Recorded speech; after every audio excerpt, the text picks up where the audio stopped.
Buenas tardes, este video se prepara para los estudiantes de grado noveno para la clase del 5 de junio de 2020, Institución Educativa San José.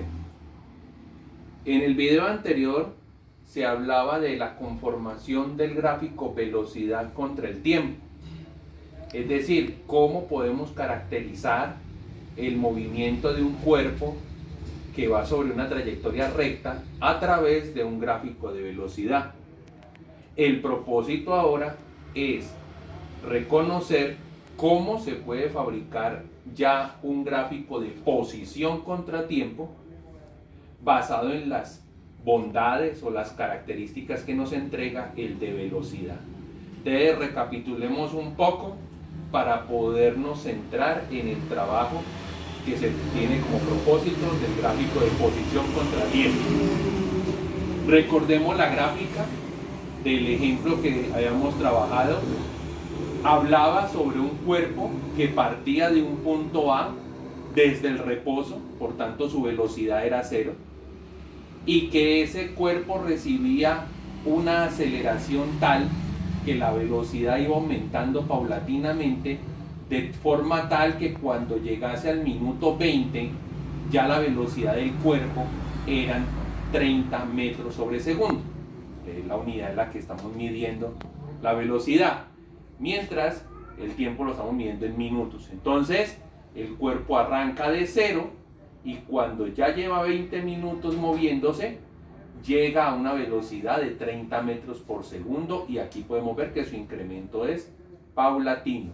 El que sea en una línea recta significa que la aceleración es constante, lo que hace que cumpla las condiciones del modelo rectilíneo uniforme, uniformemente acelerado. Después, durante 10 minutos, desde el minuto 20 hasta el minuto 30, el cuerpo se movió a velocidad constante. Y moverse a velocidad constante significa que está bajo el modelo rectilíneo uniforme. Y lo podemos caracterizar con una línea horizontal. Después el cuerpo empieza a perder velocidad paulatinamente, gradualmente, si alguno lo quiere considerar de esa manera, durante los siguientes 10 minutos hasta que el cuerpo se detuvo totalmente. Porque el que el punto D haya quedado sobre el eje X significa que la velocidad es 0, o sea que el cuerpo se detuvo. Entonces, si revisamos, el cuerpo primero a partir del reposo aumentó su velocidad, llegó a 30, se mantuvo en 30 y después bajó de 30 a 0. Y aquí en adelante vemos que todos estos puntos caen en el lado positivo de la gráfica, lo que significa que en el sistema direccional que se ha tomado, el cuerpo se movió hacia el sentido positivo, frenó, y cuando frenó el cuerpo se devolvió y empezó a devolverse de tal manera que en los siguientes 10 minutos el cuerpo pasó desde velocidad 0 hasta velocidad 20. Y entonces diríamos, pero es menos 20, es una velocidad menor que el 20 de acá. No, es la misma velocidad 20 que podría tener acá. El signo menos lo que nos está refiriendo es que estamos yendo en el sentido negativo, y entonces el cuerpo pasó desde 0 hasta 20 en esos 10 minutos. En los 10 minutos siguientes, o sea del 50 hasta el 60, siguió aumentando su velocidad, pero no tan vertiginosamente como lo estaba haciendo, lo hizo desde el minuto 40 al minuto 50. Y eso lo podemos ver con el hecho de que esta línea está menos parada, como podemos decirlo coloquialmente, que la línea de acá. Y eso me está refiriendo de que entonces la velocidad aumentó desde 20 hasta 25 en el sentido negativo durante esos 10 minutos. Ya del minuto 60 al minuto 70 la velocidad se mantuvo constante en 25, y después del punto G, que es en el minuto 70, durante los siguientes 15 minutos, desde el minuto 70 hasta el minuto 85, el cuerpo empezó a rebajar su velocidad hasta que llegó a la velocidad de 10. Ese gráfico nos relata entonces, según la teoría de la integración que Los estudiantes la verán al detalle cuando ya estén en grado 11, pero aquí lo podemos ver en forma gráfica. Se tiene un concepto que se llama área bajo la curva. Aquí podríamos decir área bajo la recta, porque todos los puntos están unidos a través de rectas. Y entonces podemos ver que entre A y B se formó un triángulo, y ese triángulo que se forma aquí, el área de ese triángulo va a corresponder al desplazamiento entre A y B. Su base, 20 minutos, su altura, 30 metros por segundo, que es la velocidad. Hacemos los cálculos pertinentes y encontramos que si yo puse que el cuerpo arrancaba de A y en A puse el punto de referencia y por tanto es como la coordenada 0, que si no estamos asumiendo que el movimiento es horizontal, pues diríamos que ahí es x0. Entonces nos dio que ese cuerpo, mientras incrementó su velocidad desde 0 hasta 30 durante 20 minutos, logró recorrer 18.000 metros. O sea, de que el punto B, el sitio B, queda a 18.000 metros del punto A. Ahora, ya el cuerpo impulsado a 30 metros por segundo mantuvo esa velocidad constante durante 10 minutos, y entonces el desplazamiento que hubo entre B y C corresponde al área de este rectángulo que estoy señalando. Y ese área de ese rectángulo, cuya base serían 10 minutos y altura serían 30 metros por segundo, nos lleva a que el desplazamiento entre B y C fueron otros 18.000 metros. Lo que me indicaría entonces que si A es la coordenada x0, pues B debería ser la coordenada 18.000 y C debería ser la coordenada 36.000. Y después, ¿qué pasa? El cuerpo empieza a perder velocidad hasta que para completamente en el punto D. Si revisamos, vemos que esto es un triángulo, y al ser un triángulo, pues su base son 10 minutos, su altura son 30, y eso nos va a dar por cálculo 9.000 metros. O sea, de que el punto D se encuentra a 9.000 metros del punto C. Y como el punto C se encontraba a 36.000 metros del punto A, pues el punto D se encuentra a 45.000 metros del punto A. Ahora, revisando este movimiento aquí, se va a encontrar de que aquí hay un triángulo. Pero ustedes ya me dirán, pero eso ya no es bajo la curva. Bueno, siempre se toma como referencia el eje X, aquí ya sería sobre la curva. Sobre la curva vemos que se formó un triángulo, base 10, altura menos 20, y eso me lleva entonces a que el cuerpo sufrió un desplazamiento de menos 6.000 kilómetros, menos 6.000 metros. Y esos menos 6.000 metros lleva entonces a indicarnos que el cuerpo se devolvió del punto D, se devolvió hacia el punto E. Entonces, si estábamos en 45.000 y él se devuelve 6.000, significa que el punto E debe estar a 39.000 metros del punto A. Ahora, y esto aquí, verlo con mucho cuidado. Si observamos el tramo entre minuto 50 y minuto 60, que es este pedacito, aquí podríamos asumir que hay un rectángulo más un triángulo. Y entonces el área que hay que calcular es el del rectángulo más el área del triángulo. Si miramos el área del rectángulo, pues el rectángulo tendría por altura menos 20 y por menos 20 metros por segundo, y por base 10 minutos. Y a esa cantidad de área le vamos a sumar la del triangulito que se forma aquí. Y ese triangulito que se forma acá va a tener por altura menos 5, que sería la diferencia entre estas dos velocidades. Y por base 10 minutos. Haciendo los cálculos necesarios y las conversiones necesarias de minutos a segundos, nos va a llevar que el área compuesta de este rectángulo más este triángulo va a dar menos 13.500 metros. O sea que el cuerpo, moviéndose del punto E al punto F, se devolvió 13.500 metros. Y al devolverse 13.500 metros, si lo comparamos con A, Recordemos que venimos de 45.000, que nos devolvimos 6.000 y estamos en 39.000. Ahora si nos devolvemos 13.500, pues va a quedar que el punto F se encuentra a 25.500 metros del punto A. Seguimos y encontramos aquí que aquí está esta línea horizontal que muestra una velocidad constante de 25 en el sentido negativo. Por tanto, el desplazamiento corresponde al área de este rectángulo, cuya base es 10 minutos, cuya altura es menos 25 metros por segundo. Y entonces, cuando hagamos los cálculos pertinentes, ese área nos va a dar 15.000 metros. Y entonces, si el cuerpo se encontraba a 25.500 metros de A y se va a devolver 15.000 metros, pues entonces ahora el punto G se va a encontrar a 10.500 metros de A.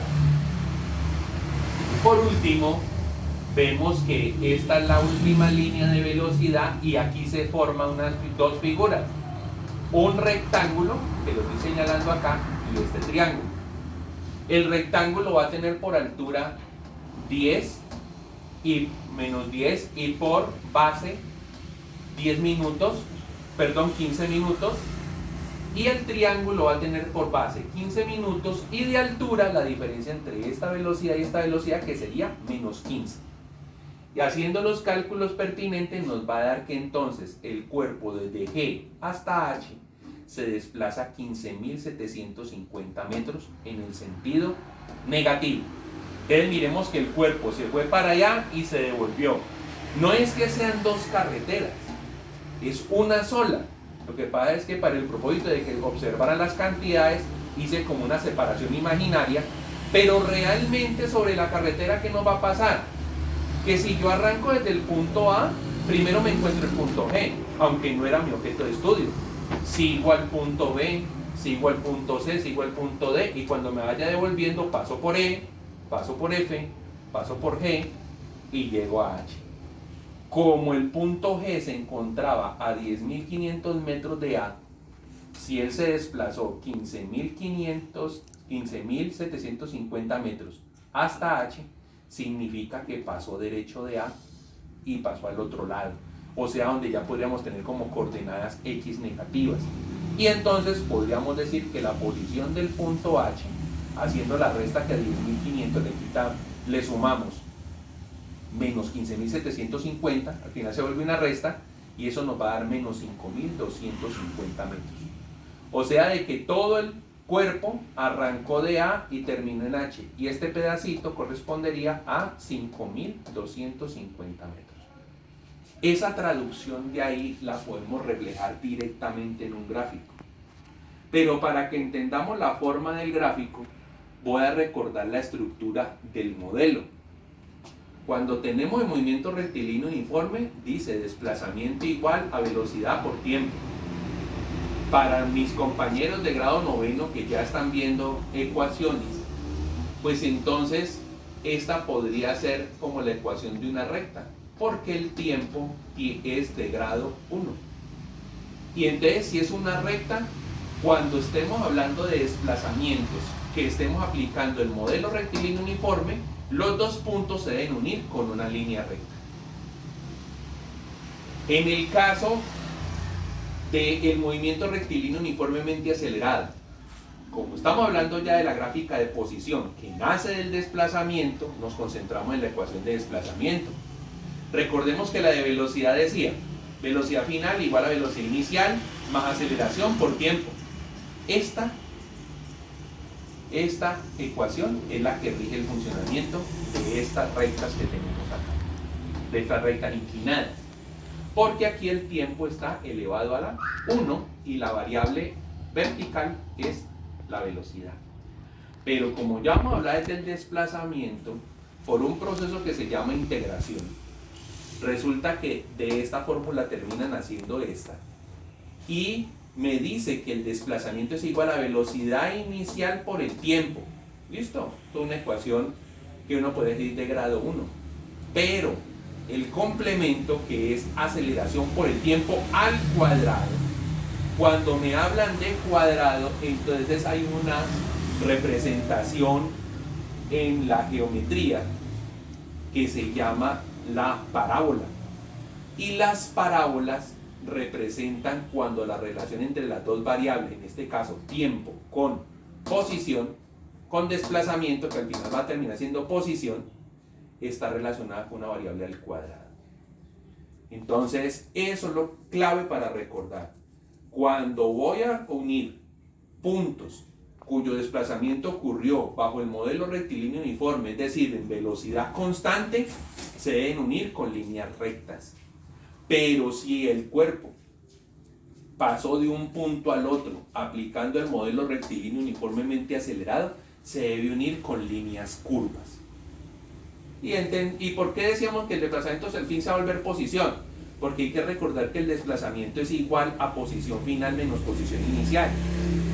Y entonces si este señor pasa, si este de acá, pasa al otro lado del igual, va a quedar sumando con el desplazamiento, y eso me va a decir que la posición final siempre va a ser la posición que tengo inicial más el desplazamiento, que fue lo que nos ocurrió cuando fuimos sacando las cuentas acá. Entonces, de las cuentas que nos salieron en este gráfico que teníamos aquí, vamos a hacer nuestro plano cartesiano, pero ahora en el plano cartesiano que vamos a tener en cuenta que el eje X sigue siendo el tiempo medido en minutos, pero ahora el eje Y va a ser la posición medida en metros, porque de hacer los cálculos nos dio en metros. Aquí está el vector R, que es el vector posición, pero como estamos hablando de un desplazamiento horizontal, pues vamos a asumir que esa dirección que vamos a tomar es la dirección X. Entonces podríamos decir que la X para este caso viene siendo los valores que encontraremos en la vertical, o sea la posición del cuerpo. Desarrancamos. Lo primero, cuando se fue a mirar acá el gráfico de velocidad, fue que se asumió de que partía del reposo y definimos que el punto A iba a ser el punto de referencia. Si el punto es el punto de referencia, quiere decir que es el punto de posición cero. Por eso en el origen de coordenadas puse el punto A y lo he marcado punto de referencia, punto A. Sacamos por cuentas que el área del triángulo me dio 18.000 metros, o sea que el desplazamiento desde A hasta B tuvo que haber sido 18.000 metros. Entonces aquí hice una escala donde estamos de 4.000 metros en 4.000 metros, miren, 4.000, 8.000, 12.000, 16.000, 20.000, 24.000, 28, 32.000, 36.000, 40.000, 44.000, 48.000. Entonces, pues en la mitad entre 16.000 y 20.000 está 18.000. Buscamos ese punto como buscar en cualquier plano cartesiano, y entonces ¿qué me va a decir? Que cuando van 20 minutos de recorrido, el desplazamiento ha sido 18.000. Vamos a hacer de cuenta que ustedes no están viendo este trazo, solo vamos a marcar los puntos. Entonces, con 20 minutos va a ir 18.000, que fue el desplazamiento y por tanto la posición nueva del cuerpo B, dado que la posición inicial era 0, pues si a 0 le sumamos 18.000 nos va a dar 18.000. Listo, marcamos el punto B. Ahora, el área de este rectángulo nos dio otros 18.000. Entonces, si el cuerpo está en 18.000 y se va a desplazar otros 18.000, ¿a dónde va a llegar? Pues está en 18 y le vamos a sumar otros 18, va a llegar a 36.000. O sea que el punto C debe quedar a la altura de 36.000, y eso ocurre en 10 minutos, o sea, en el minuto 30. O sea que el punto C va a tener por coordenadas tiempo 30 y posición 36.000. Después el área de este triángulo nos dio 9.000. Como nos dio 9.000, pues si yo estoy parado en 36.000 y me suman 9.000, pues yo llego a 45.000. ¿Y eso ocurrió en cuánto? Ocurrió en 10 minutos. Y si yo estaba en el minuto 30, pues eso va a ser en el minuto 40. De la coordenada del punto D va a ser 40 minutos con posición 45.000. No hay puntos más arriba. O sea que hasta aquí fue que llegó el cuerpo y después empezó a devolver. ¿Y cómo vamos a comprobar que se devuelve? porque los valores de posición nos van a ir dando cada vez menores. ¿Y por qué nos va dando menores? Porque los desplazamientos van dando negativos, que es la explicación que dimos acá.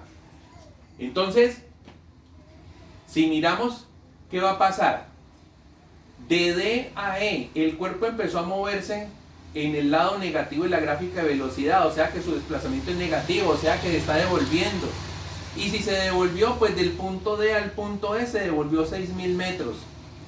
Si él estaba en 45.000 y se devolvió 6.000, ¿a dónde va a llegar? A 39.000. ¿Y ese cambio ocurrió en cuánto tiempo? Ocurrió en 10 minutos, entre el minuto 40 y el minuto 50.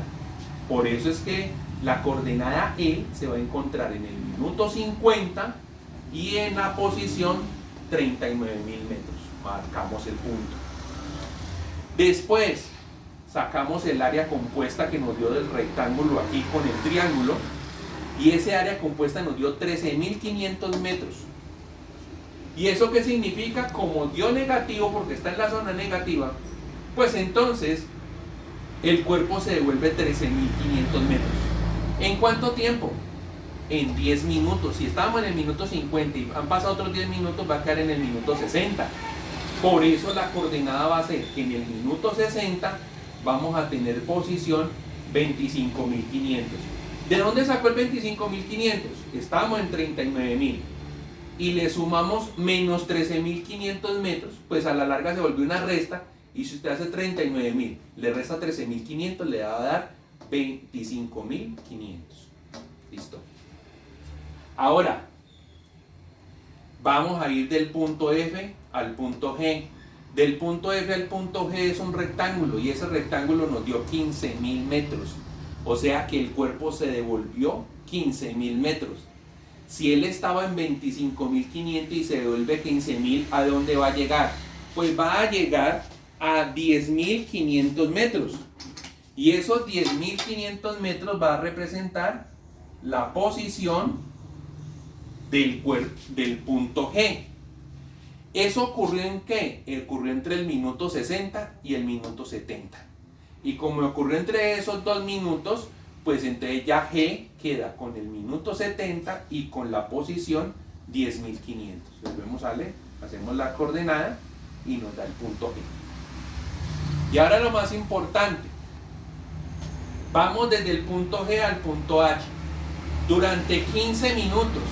O sea que el punto H tiene que quedar en el minuto 85. Si vemos la escala dice de 10 en 10, o sea que entre el minuto 80 y el minuto 90 lo partí a la mitad para que me representara el minuto 85, y vamos a buscar dónde queda esta coordenada. Ya no quedó arriba de la gráfica, quedó por debajo de la gráfica. ¿Y eso qué va a querer decir? Que pasó derecho. O sea de que en este pedacito de trayecto, en algún momento entre el minuto 70 y el minuto 80, el cuerpo pasó frente al punto A y siguió derecho.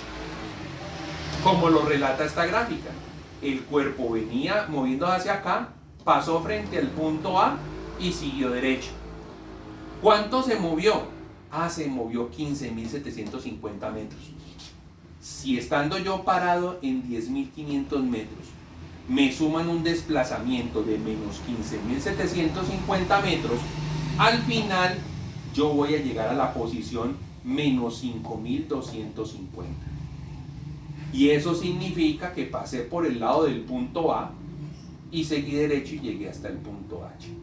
Entonces, hemos hecho de cuenta que no están los puntos. Solo están los puntos y no están las líneas de conexión. Ahora pensemos en la forma de esas líneas de conexión. Entonces, vamos primero a esto.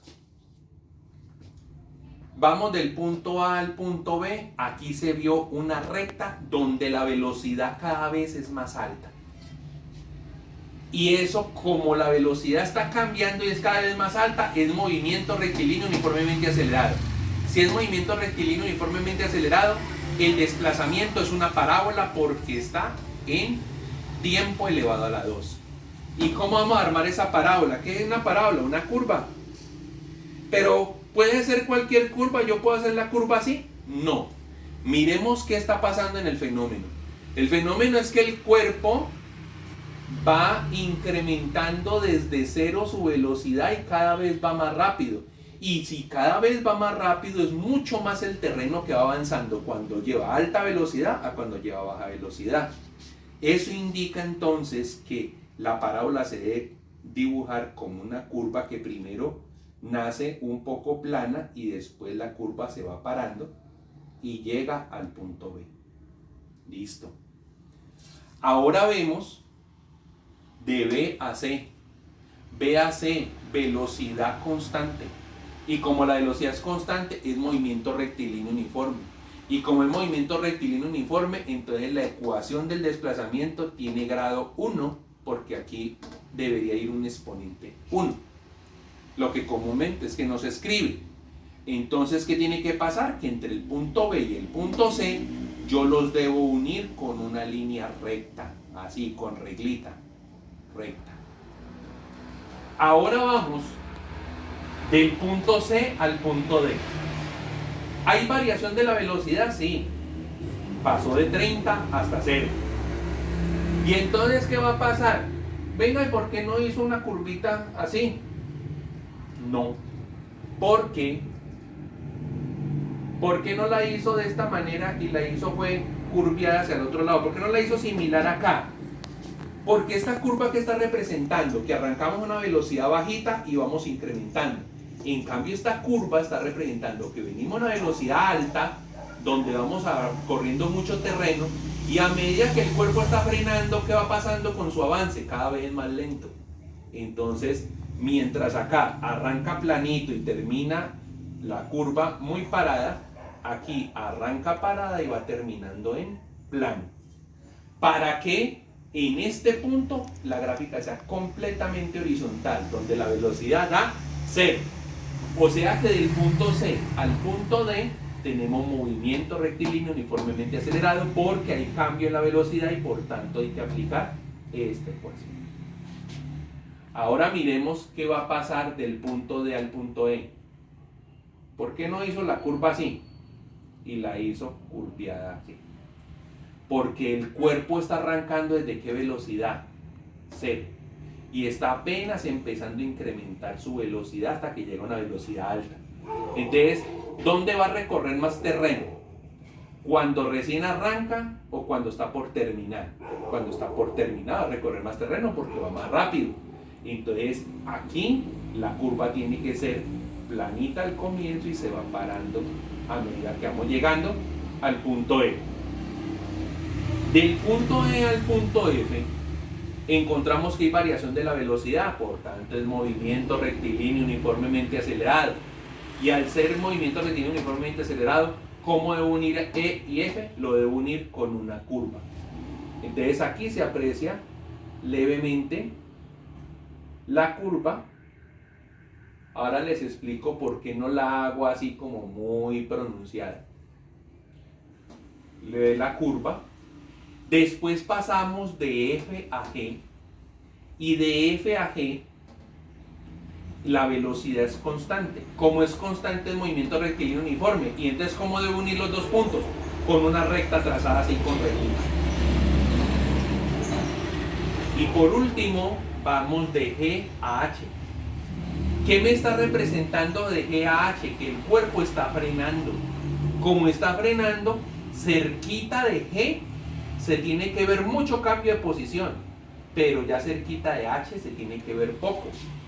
¿Y eso cómo lo podemos representar? Con una curva de esta forma, donde cerquita a G se ve mucho avance que se va devolviendo, pero ya cerquita a H la curva se va acostando.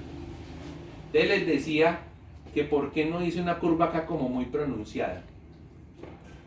¿Qué tal que yo les dijera a ustedes que tienen que unir estos puntos a mano alzada?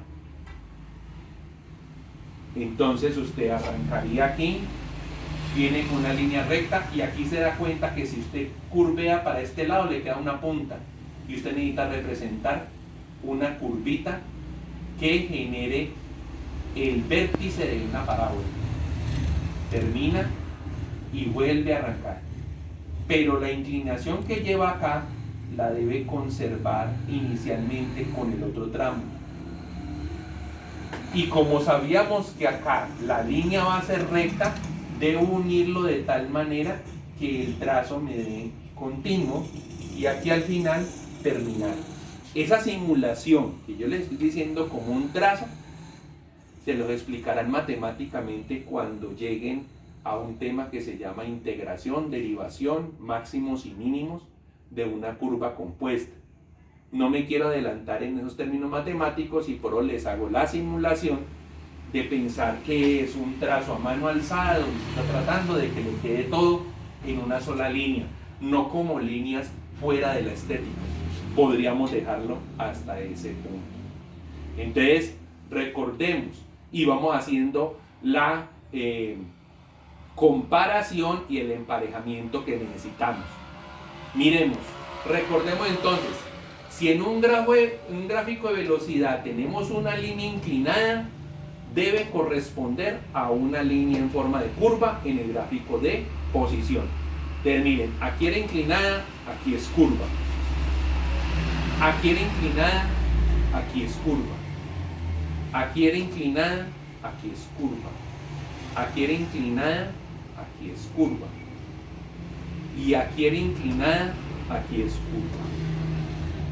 Cuando en un gráfico de velocidad nos encontramos una línea horizontal que representa una velocidad constante, entonces en el gráfico de posición debe ser una línea inclinada. Aquí tenemos la línea inclinada de B a C y esta que está aquí horizontal de F a G la encontramos aquí inclinada de F a G. Ese conocimiento de la forma de las gráficas es un componente básico de la competencia de pensamiento numérico y pensamiento geométrico, del cual usted va a tener múltiples formas de ser evaluado. Y esa relación es la que va a permitir que rápidamente se pueda ubicar dentro de un gráfico. Entonces esperemos que con ejercicios posteriores afiancemos este conocimiento. Muchas gracias.